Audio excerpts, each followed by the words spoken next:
Astaghfirullahaladzim, astaghfirullahaladzim, astaghfirullahaladzim. Alladzi la ilaha illa huwal hayyul qayyum wa atubu ilaih. La haula wa la quwwata illa billahil aliyyil azim. Asyhadu an la ilaha illallah wa asyhadu anna Muhammadar Rasulullah.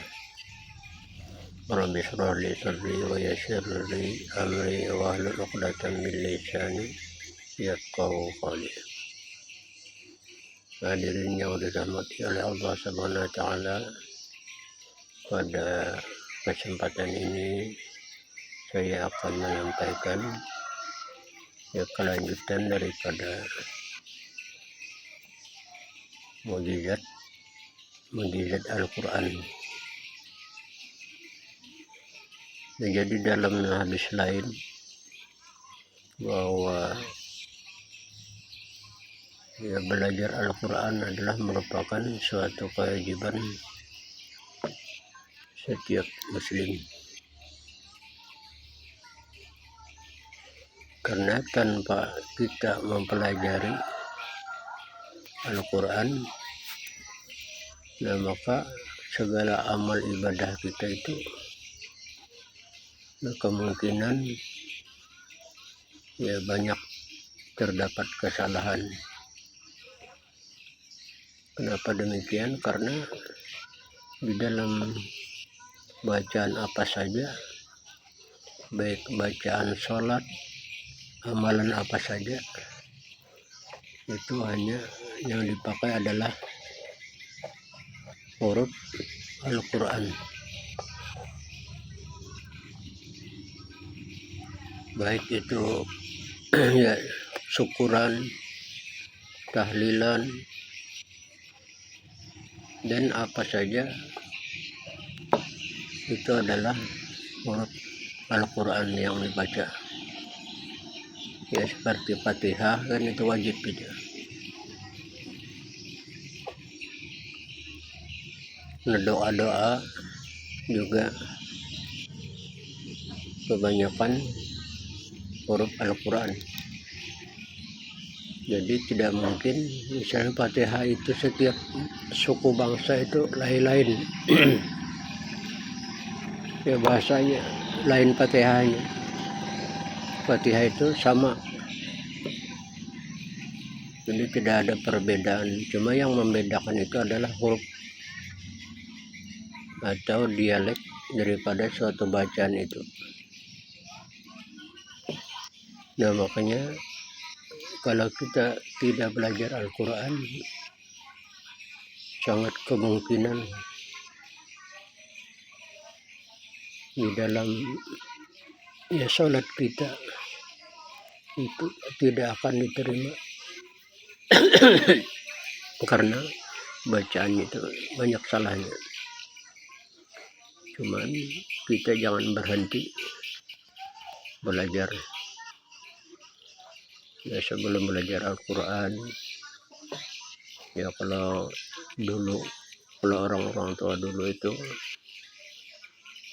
termasuk generasi saya, itu ada adab. Pertama itu berwudu, artinya mengambil Al-Quran itu dengan berwudu, karena itu ada di hadis lain bahwa kalau kita memegang ayat atau Al-Quran itu harus suci. Itu ada kan yang di sampul Al-Quran itu la yamassu illal mutahharun, bersuci. Kemudian setelah sempurna wudu, lalu kita memegang mushaf Al-Quran dengan adab. Jadi kalau kita berwudu itu dalam hadis Rasulullah, kalau kita membaca dan berwudu, membaca Al-Quran itu diberikan 25 kebaikan, dan kalau tidak berwudu maka akan diganda dengan 10 kebaikan. Jadi alangkah kita sebaiknya berwudu, karena zaman sekarang itu banyak saja membaca Al-Quran itu, mengambil Al-Quran dengan tidak berwudu, karena ada sebagian guru mungkin tidak ilmunya tidak sampai ke sana, atau tidak mengetahui, atau memang ada yang menganjurkan Al-Quran itu sekedar bacaan. Padahal Al-Quran ini adalah yang wajib kita hormati, karena adalah sebagai pedoman, sebagai imam di dalam kehidupan kita sehari-hari. Dan ada yang ditalkin itu, wal Qur'anu imami, Al-Quran itu adalah sebagai imam.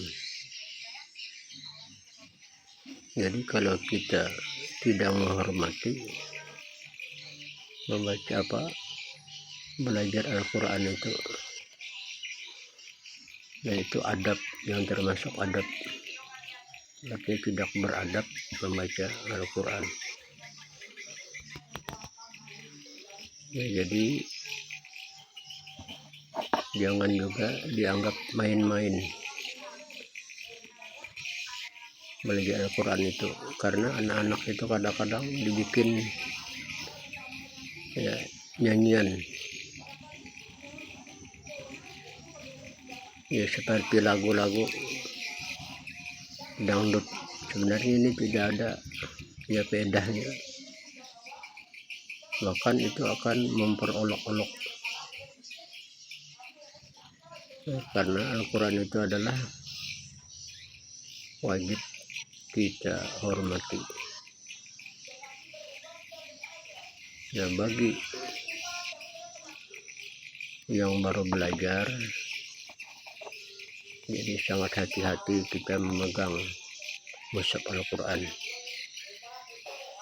Kalau kami dulu di pagi habis berwudu, mengangkat itu, dibilang guru, mengangkat, mencium, baru diletakkan pada suatu tempat yang dinamakan di tempat kami itu rehal. Rehal ini untuk meletakkan Al-Quran. Jangankan Al-Quran itu saja, sedangkan rehal itu dibilang guru itu tidak boleh menduduki. Itu bekas Al-Quran saja, apalagi Al-Qurannya. Jadi ini ada satu kisah, katanya hati-hati lah itu kalau kena Al-Quran, artinya jangan sampai kena lingkang itu ya, bahasa kami itu melangkahi daripada Al-Quran. Katanya enggak, selingkang sudah saya duduki. Nah, jadi ini apalagi diduduki, jadi sangat berbahaya. Jadi Al-Quran itu adalah merupakan suatu karamah yang sangat luar biasa. Ya, kalau orang memuliakan Al-Quran, coba saja lihat kehidupannya, tidak ada kesengsaraan di dalam kehidupan dunia.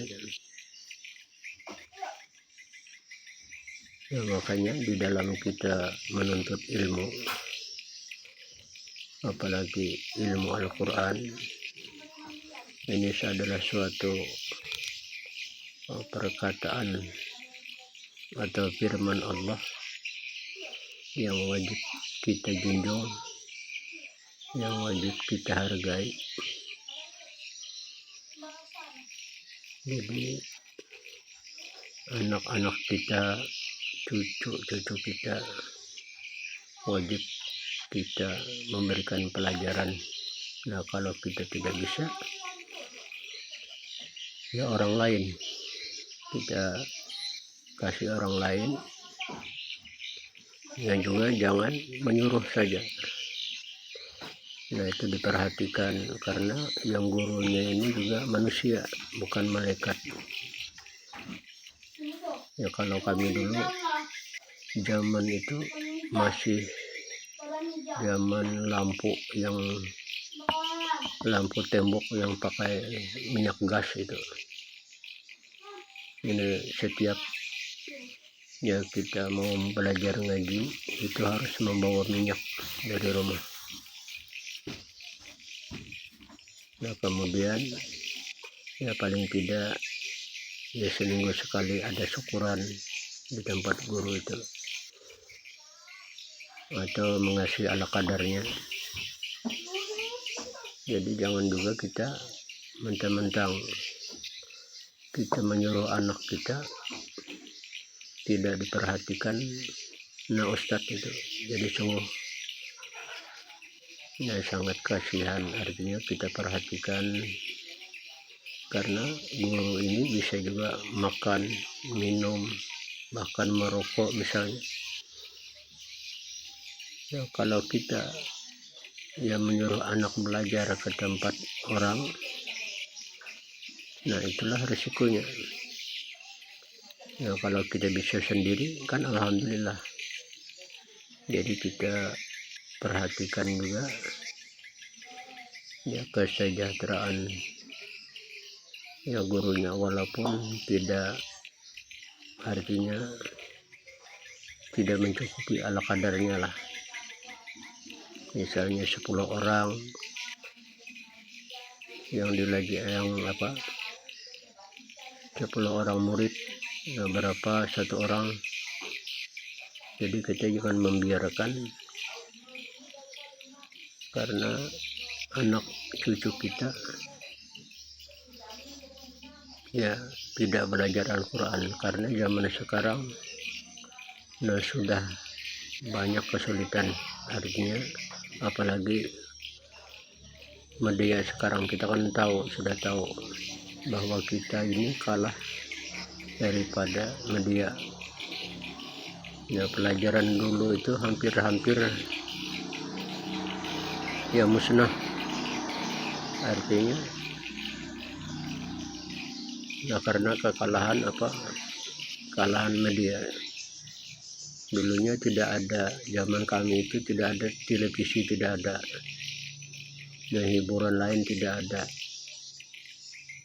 Jadi hanya pelajaran agama yang ada di suatu desa itu. Kalau sekarang kan sudah TV sudah mulai pudar, ya banyak ke HP. Jangankan mulai berinjak remaja, sedangkan anak-anak saja sudah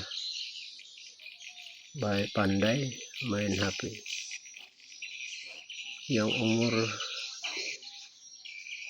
1 tahun 2 tahun sudah dikasih ayah ibunya HP.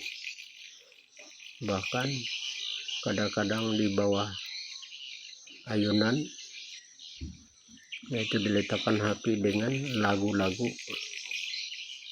Ya syukur-syukur kalau lagunya itu ya mesti selawat, ada pengajian dan di dalam HP itu. Tapi kalau misalnya lagu dangdut, lagu rock, nah ini kadang-kadang